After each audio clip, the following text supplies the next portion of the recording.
నిరంతర స్మరణ గురించి ఒక ముఖ్యమైన విషయం చెప్తాను. మన గురించి మనం ఎక్కువగా ఆలోచన చేస్తే మన బాధలు మనలను మరింత బాధిస్తాయి. నీకు గుండె జబ్బు కానీ ఇంకా ఏదైనా జబ్బు ఉన్నప్పుడు దానిని గురించి ఆలోచించటం మాని మాస్టర్ స్మరణ చెయ్యి. నీ జబ్బు నిన్ను బాధించదు.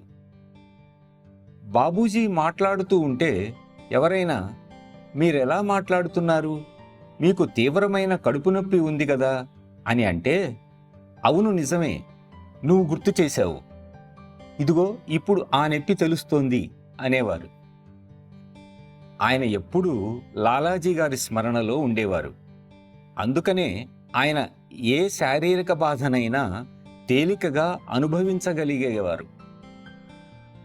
కాబట్టి నిరంతర స్మరణ వల్ల ఆవేదనారహిత బాధను, ఆనందరహిత ఆనందాన్ని చవిచూస్తాం.